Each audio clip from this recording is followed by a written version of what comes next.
Hello, good morning students. How are you all? I hope you all are fine and doing well. So today in this video we are going to learn standard 6 and the chapter is social, subject is social studies, and we are going to discuss chapter number 7, that is Gupta age and other rulers. In the previous videos we have already completed the basic information regarding to Gupta age, and even we have completed that Gupta age is considered as the golden period of Indian history that we have completed. Now we are going to discuss administration of Gupta age. Administration plays an important role because if the administration is not good, then you cannot do the development in various fields. So how the administration of Gupta age was done by the rulers, that we are going to discuss in this video. So we get information about administration during Gupta age from records, Smritis and Puran. Okay, from where we get the information about the administrative age of Gupta empire. So we get the information about administration during Gupta age from record. Now which record? So whatever the building, construction work and anything done at that time, so with the help of that records, or we can say the writer. Okay, the writers and poems had composed so many things, so with the help of that. Then Smriti, Smriti matlab memories. Okay, memories and Puran. Okay, so we get the information about the administration of Gupta age from record, merits, Smritis and Puran. According to the governing body was divided into 3 sections: central, provisional and local. So again it's very important. On the basis of administration, the Gupta empire was divided into 3 sections. Which one? So central. So who was the main administrator? So in central, king. Then after provisional, so we have discussed that in provisional what happened, that for example like ना present का जो state है the same way like that. And local मतलब we have already discussed about gram panchayat and all that thing. So basically the administration was divided into 3 parts: central, provisional and local. Emperor was at the center of Gupta administration. I already told to you, emperor means we can say king, सम्राट जो था वो center में था when so of Gupta administration. He adopted titles like Mahadhiraj and Param Bhagvat. So again it's very important. See, as far as the ages are concerned, different ages. So different kings we can say adopted the different titles. For example, if you are talking about Mughal, so the things are different. Okay, like that. Here in Gupta empire, the kings or we can say the emperor adopted the titles like Mahadhiraj. Okay, Maharajadhiraj मतलब राजाओं के राजा and Param Bhagavat. Okay, if we are talking about Mughal emperor, so Mughal emperor में जो था वो different था. Okay, so if you are talking about Hinduism मतलब हिंदू की बात करें तो भी अलग अलग था. तो यहाँ पे जो गुप्त एम्पायर है वहाँ पे महाधीराज एंड परम भागवत जो टाइटल्स थे वो लोग एडॉप्ट करते थे. Okay, the army chief was called Mahabaladhikrit. The Minister of External Affairs were called Mahasakdhivirahak. The Chief of Places and Gates Guards were called Mahapratihar. So again it's very important. Army के chief थे उनको क्या नाम के से जाना जाता था? महाबलाधिकृत. महाबलाधिकृत मतलब स्ट्रेंथ, बल मतलब स्ट्रेंथ. तो जिसके पास ज़्यादा स्ट्रेंथ हो वो आर्मी चीफ मतलब जो भी सोल्जर्स थे उन लोगों के चीफ बनाए जाते थे. एक्सटर्नल अफेयर्स, सो महासंधि विग्रहक. महासंधि विग्रहक मतलब आज के हम लोग बात करें तो संधि का नाम मतलब एक कंट्री से दूसरे कंट्री में या तो एक स्टेट से दूसरी स्टेट में जो भी पॉलिसीज़ है वो एक्सेप्ट करना. सो महासंधि विग्रहक. संधि विग्रह करना मतलब एक स्टेट के साथ दूसरे स्टेट जो भी पेज में लिख के साइन करके जो भी नॉर्म्स बनाते हैं, सो महासंधि विग्रह. Like external affairs. External affair मतलब दूसरों के साथ कनेक्टेड. आज हमारे एम्बेसडर्स होते हैं in present. Okay, so they are doing that thing. Chief of the palaces and gate guards were called Mahapratihar. और जो भी चीफ प्लेसेस थे मतलब मेन प्लेसेस और गेट्स होते थे तो उसके जो गार्ड्स होते थे उन लोगों को कौन से नाम से जाना जाता था? सो महाप्रतिहार नाम से जाना जाता था. प्रतिहार मतलब रक्षण करने वाला। महस्वापति was the chief of the chivalry army. Now what is chivalry army? So जो horse के ऊपर फाइटिंग करता है तो उनको बोलेंगे हम चिवलर, जो भी सोल्जर है वो, और उसकी आर्मी को बनाया जाता था महाश्वपति, महाअश्वपति यू कैन से, महाअश्व ने पति, अश्व मतलब हॉर्स, महा मतलब जो मेन है वो, और पति मतलब ऑनर, और we can say here minister. So Mahashvapati मतलब जो हॉर्स की आर्मी थी तो उसको बनाया जाता था Mahashvapati. And the chief of the army elephants were called Mahapilupati. So Mahapilupati, महा मतलब मैंने बोला आपको मेन, पीलू मतलब connected with the elephant, and पति मतलब मिनिस्टर, मतलब जो एलिफेंट आर्मी थी उसका चीफ था उसको बनाया जाता था Mahapilupati. So don't get confuse, see cavalry army so Mahashvapati, and elephant की जो आर्मी थी वो Mahapilupati. Then Pushtpal was appointed to take care of the documents and state. Okay, Pushtpal जो था उसको किसके लिए अपॉइंट किया जाता था? टेक केयर ऑफ डॉक्यूमेंट्स, मतलब जो बर्थ डॉक्यूमेंट, जो भी डॉक्यूमेंट्स थे वो सारे डॉक्यूमेंट्स को केयर करने के लिए। Usually prince was appointed as the head of the province. Kumaramatya and commissioner played a major role in the province. See who was the head of the province, मतलब जो आपका एक, suppose for example this one is our kingdom, now we divide the kingdom into province. तो ये जो province है तो उनका जो भी हेड है उनको क्या, who was the head? So prince was the head, और प्रिंस की हेल्प करने के लिए again we have Kumaramatya and commissioner. The province was called Bhukti, whose head was regional, और जो प्रोविंस था उसके भी सब सेक्शन को हम लोग बोलते थे Bhukti. Okay, whose head was regional मतलब एक पर्टिकुलर एरिया का हेड बनाया जाता था, मतलब भुक्ति। The province was divided into district. The district was called विषय और विषय, you can say विषय। तो जो प्रोविंस है उसको भी सब पार्ट में डिवाइड किया जाता था, and that is called विषय। Okay, so it's very important. Then a committee was formed at the village level, which includes elder, village heads, and important adult citizen. Now विषय के नीचे भी क्या होती थी? एक कमिटी होती थी which was formed at the village level, means we can say gram panchayat, gram panchayat, right. So who were the part of this village level, means in the committee which was formed at the village level? So elders, then village heads मतलब we can say sarpanch, then Talati ka minister and all that, and the important adult citizens. So they were the part of the committee which was formed at the village level. Then economic condition of the during the Gupta age, मतलब how was the money and all the things were related during the Gupta age that we are going to discuss. So in the economic terms, Gupta age was golden period. See, I already told to you that Gupta age is called the golden era, or we can say golden age of Indian history. So same way in economic terms, मतलब as far as the money and all the other things are concerned, in that term also Gupta age was called golden period. Farming, internal trade and international trade is very developed. See, it's important. Farming was developed with that internal trade, means during we can say in that same empire, मतलब एक state से दूसरे state, एक provision से दूसरे provision, and even international मतलब abroad से, मतलब इंडिया के बियॉन्ड इंडिया भी ये जो सारा ट्रेड्स था that developed very much. Special farming practices include annual, 3-year and 5-year farming. Which kind of farming practices in that time? So annual farming मतलब yearly farming, 3-year farming and 5-year farming. Wheat, rice in North India, sugarcane in Gandhar, grapes in and kesar in Kashmir, and coconut in Kamrup were grown.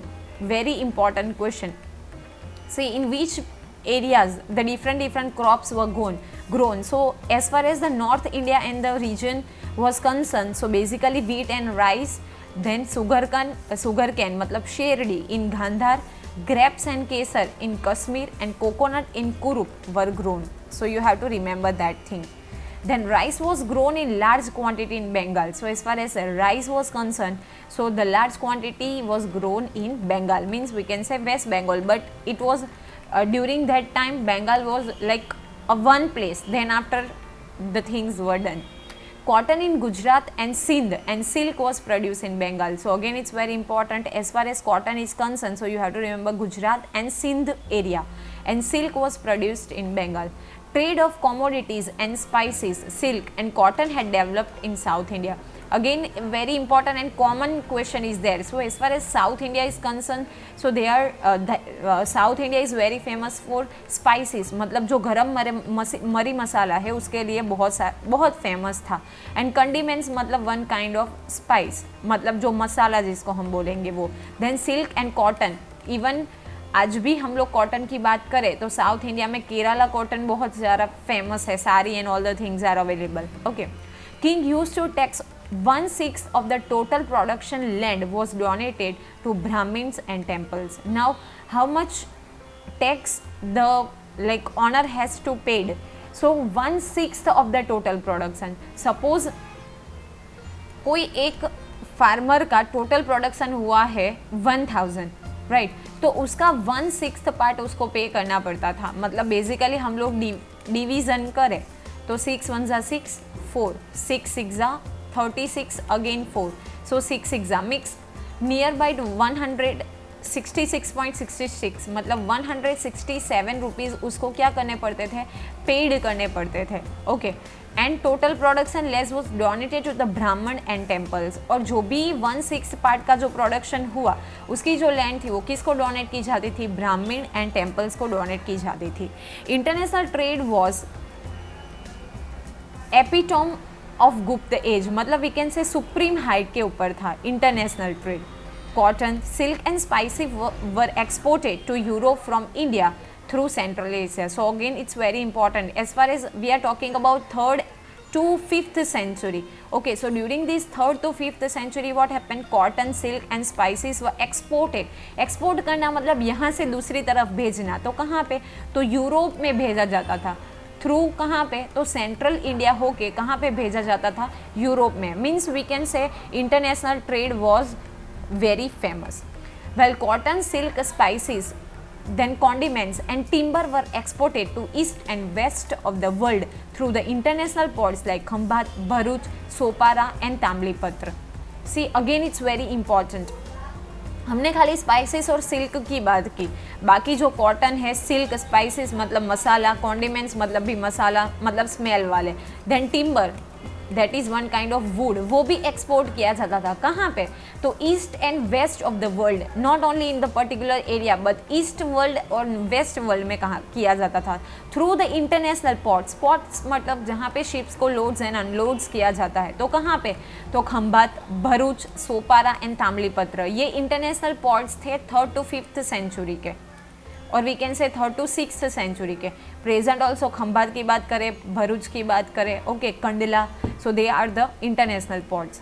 Gold and silver and other items were imported. Not only these things but even gold and silver item were also imported. Then religious status, मतलब धर्म कैसा था, तो Hinduism and Indian culture are seen in full swing during the Gupta age. Full swing मतलब एकदम imported, मतलब we can say on the height. कौन सा, so Hinduism and Indian culture. Why? Because they belong to Hindu region, that's why. So not only in that, see, the Gupta emperors gave Vaishnavism the status of state region. And if we are talking about state region, मतलब राज्य का कोई धर्म था तो वो था Vaishnavism, मतलब वैष्णव. As a result, Vishnu, his avatar, Sri Ram and Sri Krishna were mostly worshipped at that time. What happened? They belong to Vaishnavism. मतलब वैष्णव थे, तो वैष्णव का जो अवतार थे कौन, Shri Ram and Shri Krishna. So both mostly worshipped करना मतलब पूजा करना. Lakshmi became very famous goddess. और वाई लक्ष्मी, बिकॉज विष्णु अवतार की हम लोग बात करें तो भगवान विष्णु की वाइफ है वो पत्नी, मतलब वो लक्ष्मी मानी जाती है, तो उनका भी बहुत सारा वर्शिप होता था.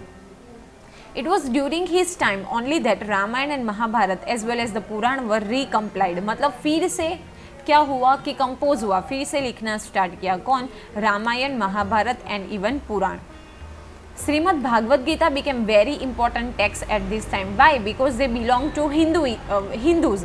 ओके एंड वैष्णव ज़्यादा फेमस था, तो वैष्णव में अभी हमने बात की कृष्ण की, लॉर्ड कृष्णा की, तो Gita is connected with lord Krishna.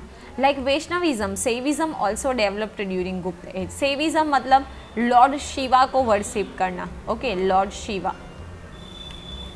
In south India Shiva saints were called Nanyar, while Vaishnav sons were called Anwar in the South India. See, it's again important. South India में जो सेव संत थे, मतलब लॉर्ड शिवा को वर्शिप करने वाले संत थे, उसको ननियार किया कहा जाता था. और वैष्णव में वैष्णव जो सेंट थे उनको क्या कहा जाता था? अलवार नाम से जाना जाता था. Mahishasur Mardani means Durga was also quite popularly worshipped there. So not only in that, but we can say Mahishasur Mardani मतलब Durga. Mahishasur was one of the जिसको हम बोले कि राक्षस था, असुर था. ओके, तो उसको मर्द करने वाली, मतलब उसको फिनिश करने वाली, उसको मार देने वाली जो दुर्गा माता थी, वो आपको पता ही है उसकी स्टोरी. वो popularly worshipped here. The worship of Kartikeya was also practice during Gupta as. सो कार्तिकेय कौन थे? तो कार्तिकेय शिव और मतलब लॉर्ड शिवा और माता पार्वती का सन था. ओके, मतलब वो सन थे लॉर्ड शिवा और माता पार्वती के. तो कार्तिकेय और one you know very well Ganesha, and Ganesha and Kartikeya both are like brothers. तो उनको भी प्रैक्टिस किया जाता था, मतलब उनकी भी पूजा की जाती थी. Even Buddhism and Jainism also developed during Gupta age. Samudragupta was protector of Buddhism. Mahayana and Hinayan cult of Buddhism also developed. Cult मतलब पंथ, sect. ओके, तो जैनिज्म भी हुआ था और बुद्धिज्म भी डेवलप हुआ था. स्पेशली बुद्धिज्म में 2 पार्ट थे, एक Mahayana and Hinayana. So both sect develop during the time of Gupta age. Then cultural condition during Gupta period. So Gupta age was culturally golden age of India. We have already discuss कि golden age ऐसे नहीं कहा जाता, हर एक सेक्टर में प्रॉपर डेवलपमेंट हो at that time only we can say golden age. तो कल्चर में भी गोल्डन एज थी. Many new languages develop during this age. Kalidas, Skand Swami, Hari Swami and Rani Vijaya and Aryasur were important literatures, मतलब लिटरेचर को बिलोंग करने वाले. कौन? So Kalidas, Skand Swami, Hari Swami, Rani Vijaya and Aryasur. Among all of them, Kalidas was the best, and Kalidas was the best poet. Kalidas is called Shakespeare of India. Most important question: who is considered or who is called the Shakespeare of India? So Kalidas. Shakespeare belong to English literature, और उन्होंने जो भी work किया है literature में, मतलब mind blowing. Drama की बात करें, पोएम की बात करें, प्ले की बात करें, तो इसकी वजह से same thing was done by Kalidas. That's why Kalidas is called Shakespeare of India. Taking story of Indian epics, he wrote epics like Abhigyan, Sakuntalam, Raghuvansam and Meghdootam. Again, it's very important, major or we can say most famous work of Kalidas. Epics मतलब long poem. आज भी हम लोग study करते हैं when you are going in colleges, तो you will have this syllabus. तो कौन कौन से epics which was written by Kalidas? So Abhigyan, Shakuntalam, Raghuvansham and Meghdutam. Gupta age was era of temple architecture, मतलब बहुत सारे टेम्पल भी वहाँ पे आर्किटेक्ट हुए. Gop in Gujarat, Parvati temple in Nachana Kotha temple of Jhansi are the first brick temples of India. मतलब सबसे पहले बनने वाले जो थे वो Gop in Gujarat, Parvati temple, okay, and other temples of Jhansi are the first brick, मतलब सबसे पहले बने थे इंडिया में during the time of Gupta emperor. The Gupta age marks the beginning of the temple architecture, and we can say that during the Gupta age, the first beginning of the temple architecture was started. The idols of Durga, idols matlab murti, Buddha, Krishna and Shiv were made in the large number. Which kind of idols were made? So Durga means Mahishasur Mardini, then Lord Buddha, Lord Krishna and Lord Shiva were made in the large number. I hope this much is clear to you, but still you have any doubts, so you can write in comment box. I'll try to solve your problems and doubts. And thank you for watching the video. Have a nice day.